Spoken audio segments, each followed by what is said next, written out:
पश्चिम उत्तर प्रदेश की मेरठ की बात की जाए तो मेरठ क्रांति के उद्गम का प्रमुख केंद्र माना जाता है। चाहे वर्ष 1857 में शुरू हुई प्रथम स्वतंत्रता संग्राम की क्रांति हो या फिर 1947 तक जितनी भी क्रांति हुई, उन सब में मेरठ का महत्वपूर्ण योगदान था, जिसके बदौलत आज़ादी मिली। ऐसे में ही बताया जाता है कि मेरठ में जो क्षेत्रीय श्री गांधी आश्रम है, यहाँ पर क्रांतिकारियों द्वारा रणनीति तैयार की जाती थी। वर्ष 1920 में जब जेपी कृपलानी द्वारा इस क्षेत्रीय श्री गांधी आश्रम का निर्माण कराया गया था, तो उसके बाद 1920 से लेकर 1942 तक यहाँ विभिन्न रणनीति तैयार की दी जाती थी, जिसमें कि खुद राष्ट्रपिता महात्मा गांधी, पूर्व प्रधानमंत्री पंडित जवाहरलाल नेहरू, पूर्व प्रधानमंत्री लाल बहादुर शास्त्री सहित विभिन्न राजनेता भी यहाँ आते थे, जिसकी रणनीति यहाँ बैठकर तैयार हो जाती थी। इतना ही नहीं, क्षेत्रीय श्री गांधी आश्रम में कार्य करने वाले जो कारीगर थे, वो भी क्रांतिकारियों के साथ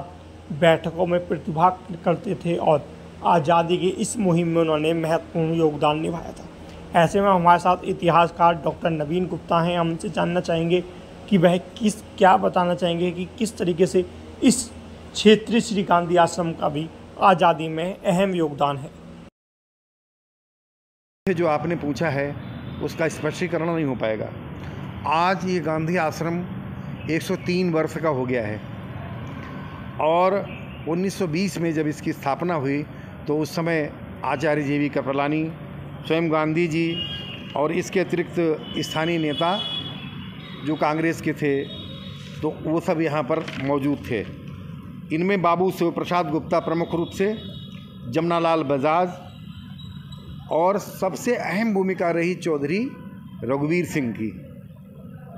रघुवीर सिंह नारायण ने ही जो है अपनी जगह इस गांधी आश्रम को दान में दी थी, डोनेट की थी, जिस पर ये बना हुआ है। और इसके बाद यदि हम जो धर्म समाज सुधार आंदोलन हुए उनके अगर हम नेतृत्वकर्ताओं की बात करें तो इनमें प्रमुख भूमिका है महर्षि दयानंद जी की, वो भी यहाँ पर आए।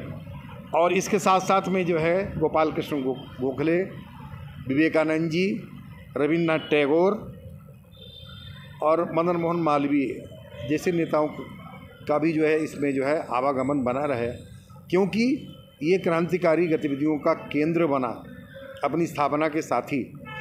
और जब गांधी जी का आंदोलन शुरू हुआ तो गांधी जी का मेरठ में कुल 4 बार आवागमन हुआ है। वो 4 बार आए यहाँ पर, और इस आगमन में जब भी वो आए तो गांधी आश्रम जरूर गए।